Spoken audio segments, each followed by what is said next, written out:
9월 17일 금요일 아침 기도에 오신 여러분을 환영합니다. 오늘 우리가 함께 나눌 말씀은 출애굽기 16장 1절에서 21절 말씀입니다. 다 함께 말씀 읽도록 하겠습니다. 이스라엘 자손의 온 회중이 엘림에서 떠나 엘림과 시내산 사이에 있는 신광야에 이르니 애굽에서 나온 후 둘째 달 15일이라. 이스라엘 자손 온 회중이 그 광야에서 모세와 아론을 원망하여 이스라엘 자손이 그들에게 이르되 우리가 애굽 땅에서 고기 가마 곁에 앉아 있던 때와 떡을 배불리 먹던 때에 여호와의 손에 죽었더라면 좋았을 것을 너희가 이 광야로 우리를 인도해 내어 이 온 회중이 죽여 죽게 하는도다. 그때 여호와께서 모세에게 이르시되 보라 내가 너희를 위하여 하늘에서 양식을 비같이 내리니 백성이 나가서 일용할 것을 날마다 거둘 것이라. 이같이 하여 그들이 내 율법을 준행하나 아니하나 내가 시험하리라. 여섯째 날에는 그들이 그 거둔 것을 준비할지니 날마다 거두던 것에 갑절이 되리라. 모세와 아론이 온 이스라엘 자손에게 이르되 저녁이 되면 너희가 여호와께서 너희를 애굽 땅에서 인도하여 내셨음을 알 것이요 아침에는 너희가 여호와의 영광을 보리니 이는 여호와께서 너희가 자기를 향하여 원망함을 들으셨습니다. 우리가 누구이기에 너희가 우리에게 대하여 원망하느냐. 모세가 또 이르되 여호와께서 저녁에는 너희에게 고기를 주어 먹이시고 아침에는 떡으로 배불리시리니 이는 여호와께서 자기를 향하여 너희가 원망하는 그 말을 들으셨습니다. 우리가 누구냐. 너희의 원망은 우리를 향하여 함이 아니요 여호와를 향하여 함이로다. 모세가 또 아론에게 이르되 이스라엘 자손의 온 회중에게 말하기를 여호와께 가까이 나오라. 여호와께서 너희의 원망함을 들으셨느니라 하라. 아론이 이스라엘 자손의 온 회중에게 말하며 그들이 광야를 바라보니 여호와의 영광이 구름 속에 나타나더라. 여호와께서 모세에게 말씀하여 이르시되 내가 이스라엘 자손의 원망함을 들었노라. 그들에게 말하여 이르기를 너희가 해질 때에는 고기를 먹고 아침에는 떡으로 배부르리니 내가 여호와 너희의 하나님인 줄 알리라 하라 하시니라. 저녁에는 메추라기가 와서 진에 덮이고 아침에는 이슬이 진주 위에 있더니 그 이슬이 마른 후에 광야 지면에 작고 둥글며 서리같이 가는 것이 있는지라. 이스라엘 자손이 보고 그것이 무엇인지 알지 못하여 서로 이르되 이것이 무엇이냐 하니 모세가 그들에게 이르되 이는 여호와께서 너희에게 주어 먹게 하신 양식이라. 여호와께서 이같이 명령하시기를 너희 각 사람은 먹을 만큼만 이것을 거둘지니 곧 너희 사람 수요대로 한 사람의 한 오멜씩 거두되 각 사람이 그의 장막에 있는 자들을 위하여 거둘지니라 하셨느니라. 이스라엘 자손이 그같이 하였더니 그 거둔 것이 많기도 하고 적기도 하나 오멜로 되어 본즉 많이 거둔 자도 남음이 없고 적게 거둔 자도 부족함이 없이 각 사람은 먹을 만큼만 거두었더라. 모세가 그들에게 이르기를 아무든지 아침까지 그것을 남겨두지 말라 하였으나 그들이 모세에게 순종하지 아니하고 더러는 아침까지 두었더니 벌레가 생기고 냄새가 난지라. 모세가 그들에게 노하니라. 우리가 아침마다 각 사람은 먹을 만큼만 거두었고 햇볕이 뜨겁게 쬐면 그것이 쓰러졌더라. 아멘. 이스라엘 백성이 애굽에서 나온 지 45일쯤 되던 날 이스라엘 백성들은 모세와 아론을 원망합니다. 3절입니다. 이스라엘 자손이 그들에게 이르되 우리가 애굽 땅에서 고기 가마 곁에 앉아 있던 때와 떡을 배불리 먹던 때에 여호와의 손에 죽었더라면 좋았을 것을 너희가 이 광야로 우리를 인도해 내어 이 온 회중이 죽여 죽게 하는도다. 그들이 원망했던 이유는 먹을 것이 부족했기 때문입니다. 이스라엘 백성들은 애굽 땅에서 고통 가운데 신음하고 있던 기억을 모두 잊어버린 채 그 땅에서 고기 가마 곁에 앉아 있던 때, 떡을 배불리 먹던 때를 그리워합니다.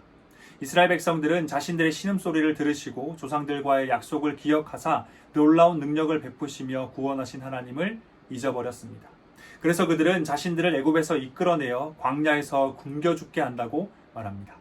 하나님께서는 배은망덕하다고 볼 수 있는 이스라엘 백성들의 원망의 소리를 들으시고 모세에게 말씀하십니다. 4절입니다. 그때 여호와께서 모세에게 이르시되 보라 내가 너희를 위하여 하늘에서 양식을 비같이 내리리니 백성이 나가서 일용할 것을 날마다 거둘 것이라. 이같이 하여 그들이 내 율법을 준행하나 아니하나 내가 시험하리라. 하나님께서는 일용할 양식이 하늘에서 비같이 내릴 것이라 말씀하십니다. 그리고 하나님께서는 단순히 이스라엘 백성들에게 먹을 것만을 주시는 것이 아니라 그것을 통해 이스라엘 백성들이 자신의 율법을 준행하는지 시험하겠다라고 말씀하십니다. 하나님의 말씀을 들은 모세와 아론은 이스라엘 자손에게 말합니다. 6절부터 7절입니다.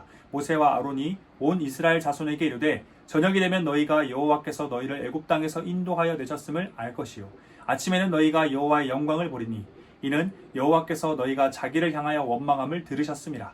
우리가 누구이기에 너희가 우리에게 대하여 원망하느냐. 모세와 아론은 이제 이스라엘 백성들이 저녁에는 하늘에서 비같이 내려온 메추라기 고기를 거두면서 자신들을 인도하여 내신 여호와를 다시금 기억하게 될 것이고, 아침에는 하늘에서 비같이 내려온 만나를 거두면서 여호와의 영광을 보게 될 것이라 말합니다. 그러면서 모세와 아론을 향한 원망은 이스라엘 백성들의 진정한 지도자, 인도자인 하나님 여호와를 향한 원망이며, 하나님께서 그 원망의 소리를 들으셨다고 말합니다. 8절에서 모세는 이전에 했던 이야기를 다시 한 번 더 반복합니다. 모세가 또 이르되 여호와께서 저녁에는 너희에게 고기를 주어 먹이시고 아침에는 떡으로 배불리시리니 이는 여호와께서 자기를 향하여 너희가 원망하는 그 말을 들으셨습니다. 우리가 누구냐? 너희의 원망은 우리를 향하여 함이 아니요 여호와를 향하여 함이로다. 계속해서 9절 10절입니다. 모세가 또 아론에게 이르되 이스라엘 자손의 온 회중에게 말하기를 여호와께 가까이 나오라. 여호와께서 너희의 원망함을 들으셨느니라. 아론이 이스라엘 자손의 온 회중에게 말하매 그들이 광야를 바라보니 여호와의 영광이 구름 속에 나타나더라. 모세는 아론을 통해 이스라엘 백성에게 여호와께 가까이 나오라 말합니다. 그리고 아론이 이스라엘 백성들에게 광야를 바라보라고 하자 하나님께서는 자신의 영광을 구름 속에 나타내셨습니다. 하나님께서는 먹을 것이 부족하다며 자신을 원망하는 이스라엘 백성들을 보며 자신의 영광을 드러내시길 원하십니다. 이것은 앞서 살펴보았던 6절 7절에서 이스라엘 백성들이 저녁과 아침에 비같이 내린 음식을 거두며 구원자 되신 하나님을 되새기고 여호와의 영광을 보게 될 것이라는 말씀과 같은 맥락이라 할 수 있습니다. 하나님께서는 지금 이스라엘 백성들에게 진정으로 필요한 것이 먹을 것이 아니라 하나님이 누구신지, 어떤 분이신지를 다시금 기억하는 것이다 라고 말씀하고 계신 겁니다. 만약 이스라엘 백성들이 하나님께서 자신의 신음소리를 들으시고 약속을 기억하시며 구원해내신 하나님임을 기억하고 있었다면 그들은 3절의 기록처럼 하나님을 원망하지 않았을 겁니다. 대신 그들은 원망이 아니라 믿음을 따라 하나님께 기도하며 먹을 것을 요청했을 겁니다. 그렇게 하나님께서는 먹을 것을 줄 것이다 라는 말씀에서 끝내는 것이 아니라 자신이 누군지 무엇을 하고 계신지 이스라엘 백성들의 눈앞에서 보여주고 계신 것입니다. 그래서 하나님께서는 다시금 모세에게 이렇게 말씀하십니다. 12절입니다. 내가 이스라엘 자손의 원망함을 들었노라. 그들에게 말하여 이르기를 너희가 해질 때에는 고기를 먹고 아침에는 떡으로 배 부르리니 내가 여호와 너희의 하나님인 줄 알리라 하라 하시니라. 하나님의 말씀대로 이스라엘의 진영에는 먹을 것이 저녁과 아침마다 비같이 내려왔습니다. 13절 15절입니다. 저녁에는 메추라기가 와서 진에 덮이고 아침에는 이슬이 진 주위에 있더니 그 이슬이 마른 후에 광야 지면에 작고 둥글며 서리같이 가는 것이 있는지라. 이스라엘 자손이 보고 그것이 무엇인지 알지 못하여 서로 이르되 이것이 무엇이냐니 모세가 그들에게 이르되 이는 여호와께서 너희에게 주어 먹게 하신 양식이라. 그리고 하나님께서는 이스라엘 백성들에게 명령을 내리십니다. 16절입니다. 여호와께서 이같이 명령하시기를 너희 각 사람은 먹을 만큼만 이것을 거둘지니 곧 너희 사람 수요대로 한 사람의 한 오멜씩 거두되 각 사람이 그의 장막에 있는 자들을 위하여 거둘지니라 하셨느니라. 각 사람이 먹을 만큼만 거두기, 다시 말해 한 사람당 한 오멜씩 거두기입니다. 하나님의 명령을 들은 이스라엘 백성들은 하나님의 명령을 들었음에도 불구하고 우왕좌왕했던 것으로 보입니다. 17절 18절입니다. 이스라엘 백성이 그같이 하였더니 그 거둔 것이 많기도 하고 적기도 하나 오멜로 되어본 즉 많이 거둔 자도 남음이 없고 적게 거둔 자도 부족함이 없이 각 사람은 먹을 만큼만 거두었더라. 각 사람에게 정해진 분량만큼만 걷어가야 했지만 누구는 많이 거두고 또 누구는 적게 거두었습니다. 그런데 결과적으로는 각 사람이 먹을 만큼만 거두게 되었습니다. 분명 누군가는 정한 양보다 많이 거뒀고 또 누군가는 그보다 적게 거뒀지만 결과적으로 보면 모두가 정한 양만큼만 거두게 되었다라는 것입니다. 이 말씀을 보면 하나님께서 그 과정 가운데 간섭하셨음을 알 수 있습니다. 구체적인 방법은 알 수는 없지만 그 결과가 그것을 말해줍니다. 그리고 하나님께서는 모세를 통해 두 번째 명령을 내리십니다. 19절입니다. 모세가 그들에게 이르기를 아무든지 아침까지 그것을 남겨두지 말라 하였으나. 하나님께서는 다음 날에는 그날에 일용할 양식들이 주어질 것이기 때문에 이스라엘 백성들에게 그날 자신들이 거둔 음식을 남기지 말라고 명령하십니다. 그런데 이스라엘 백성들은 모세에게 순종하지 않고 덜어는 아침에 두기도 하였고 그래서 벌레가 생기고 냄새가 납니다. 그러자 모세는 그들에게 노하게 됩니다. 오늘 본문은 먹는 것이라는 현실의 문제 앞에서 하나님이 누구신지를 잊어버린 채 하나님을 원망하는, 심지어 그들이 고통의 신음소리를 냈던 애굽을 그리워하는 이스라엘 백성들과 그들의 문제를 해결해 주실 뿐만 아니라 그것을 통해 한 걸음 더 나아가 그들을 훈련시키시는 하나님의 모습이 담겨 있습니다. 4절에서 하나님께서는 먹을 것이 없어 굶주리고 있다며 원망하는 이스라엘 백성들을 위해 양식을 저녁과 아침마다 하늘에서 비같이 내려줄 것이라 말씀하십니다. 그러면서 이스라엘 백성들이 자신의 율법을 준행하는지 시험하겠다 하시는데요.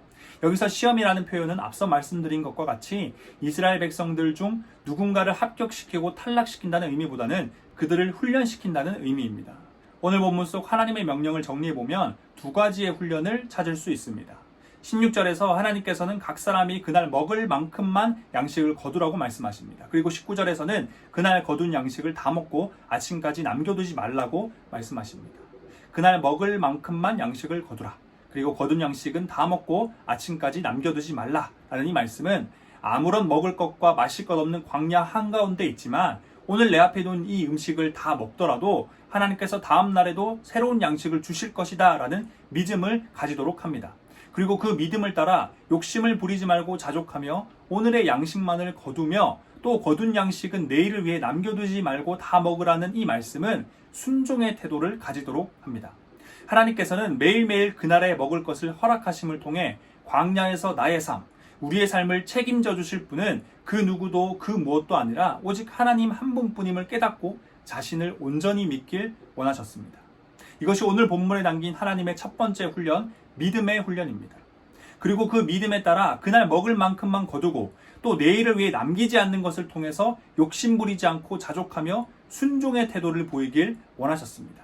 이것이 오늘 본문에 담긴 하나님의 두 번째 훈련, 순종의 훈련입니다. 오늘 본문 속 이스라엘 백성들은 구원받기 전이 좋았다고 말합니다. 말씀에 순종할 필요도 없고 내 뜻대로 살던 그때가 그립다고 말합니다. 넓은 길로 많은 사람들과 함께 걸어가던 그때가 생각난다고 말합니다. 왜 애굽에서 구원해내서 먹을 것도 마실 것도 부족한 광야에서 고된 시간을 보내게 하냐고 말합니다. 심지어 그들에게 생명과 자유를 주신 하나님 여호와의 능력의 손을 자신들에게 죽음을 주는 손이라 왜곡합니다. 이런 그들의 표현은 결국 이렇게 설명할 수 있습니다. 사단의 노예로 종노릇하며 죽음의 권세 안에 살던 때가 좋았다. 지옥을 향해 달려가던 그때가 그립다. 왜 나를 구원해서 범죄함을 통해 누리는 순간의 쾌락을 더 이상 못 누리게 하는가?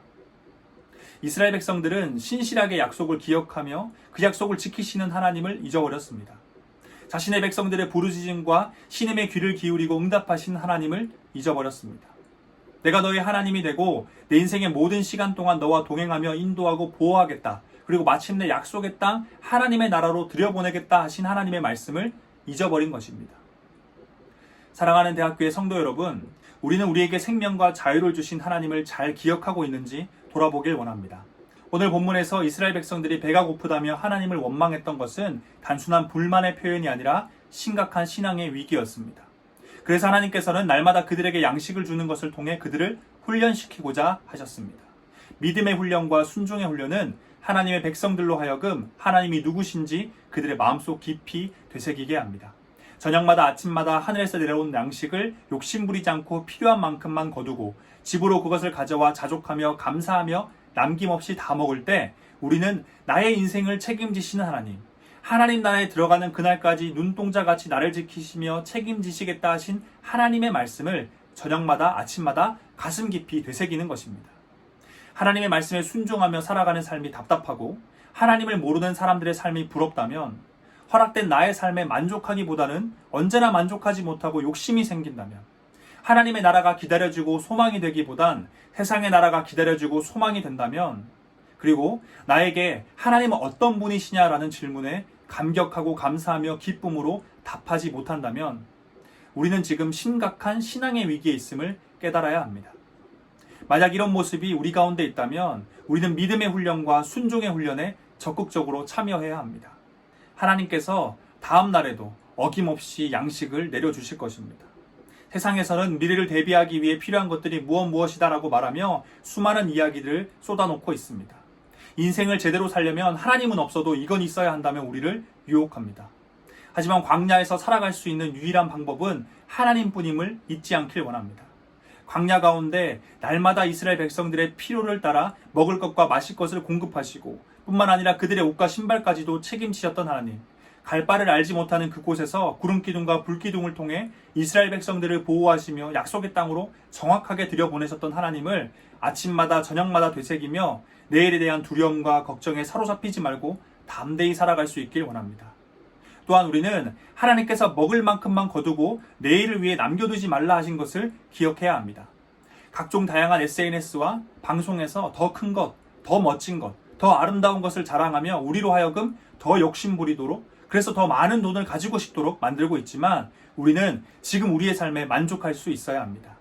하나님께서는 오늘 본문 속에서 이스라엘 백성들에게 양식을 주시며 원하는 만큼 거두라 하지 않으셨습니다. 하나님께서는 먹을 만큼만 거두라 말씀하셨습니다. 성도 여러분, 하나님은 우리의 욕심을 채우시는 분이 아니라 우리의 필요를 채우시는 분이십니다. 광야 가운데 있는 우리의 인생을 책임지시겠다 하신 하나님께서는 욕심을 따라 살아가지 말라 말씀하십니다. 야고보서 1장 15절 말씀입니다. 욕심이 잉태한즉 죄를 낳고 죄가 장성한즉 사망을 낳느니라. 아침마다 저녁마다 지금 내 삶을 지탱하고 있는 그 모든 것들을 바라보며 이 모든 것이 내 삶을 책임지시겠다 하신 하나님의 열심의 결과임을 기억하면서 욕심을 버리고 자족하는 삶을 살 수 있길 원합니다. 나를 나보다 더 잘하시며 독생자를 죽이시기까지 나를 사랑하신 하나님께서 채워주시면 우리는 그것으로 충분합니다. 오늘 본문 속 하나님께서 진행하셨던 믿음의 훈련과 순종의 훈련은 이스라엘 백성들이 광야의 삶을 끝내고 약속의 땅에 들어갈 때까지 계속되었습니다. 여호수아 5장 12절 말씀입니다. 또 그 땅의 소산물을 먹은 다음 날에 만나가 그쳤으니 이스라엘 사람들이 다시는 만나를 얻지 못하였고 그 해에 가나안 땅의 소출을 먹었더라. 성도 여러분, 이스라엘 백성들이 약속의 땅에 들어갈 때까지 훈련이 계속된 것처럼 우리의 믿음의 훈련과 순종의 훈련 동안 약속의 땅에 들어가는 그날, 예수 그리스도께서 이 땅에 다시 오시는 그날까지 계속되어야만 합니다. 그래서 시간이 지날수록 하나님이 누구신지 우리의 마음 가운데, 우리의 인생 가운데 더욱 깊이 되새길 수 있어야 됩니다. 그래서 마지막 그날 하나님 앞에서 기쁨이 되는 우리 모두가 될 수 있길 소망합니다. 다 함께 기도하겠습니다. 우리의 창조자 구원자 되신 하나님, 주님의 이름을 찬양합니다. 오늘도 어김없이 우리에게 새 생명 주심에 감사드립니다. 사랑하는 하나님, 오늘 우리는 광야에서 시작된 하나님의 믿음과 순종의 훈련을 함께 살펴보았습니다. 하나님이 나에게 어떤 분이신지, 하나님께서 무엇을 약속하셨는지 모두 잊어버리고 구원받기 이전의 삶을 그리워하는, 세상의 것들을 소망하는 어리석은 자가 되지 않길 원합니다. 광야와 같은 우리의 인생 가운데 의지하며 따를 분은 오직 하나님밖에 없음을 고백합니다. 우리의 필요를 따라 허락해 주신 우리의 삶의 모든 것들에 만족하며 감사하는 우리가 되길 기도합니다. 세상은 광야 가운데 필요한 수많은 것들과 누릴 수 있는 수많은 것들을 보여주며 주어진 삶에 만족하지 못하게 하고 더 큰 욕심을 부리도록 유혹하지만 세상의 것에 마음 빼앗기지 않고 영원한 것, 하늘의 것에 마음을 두며 기대하며 살아가길 원합니다. 날마다 믿음의 훈련과 순종의 훈련을 통해 하나님을 더욱 알아가고 하나님과 더욱 친밀해지며 마지막 그날 하나님 앞에서 칭찬받는 귀한 백성, 귀한 자녀가 되길 소망합니다. 새로운 하루 남은 한 주 가운데 우리의 삶을 변함없이 책임져 주시며 필요를 채워주실 하나님을 기억하며 우리의 구원자 삶의 이유 다시 오실 예수 그리스도의 이름으로 기도드립니다. 아멘.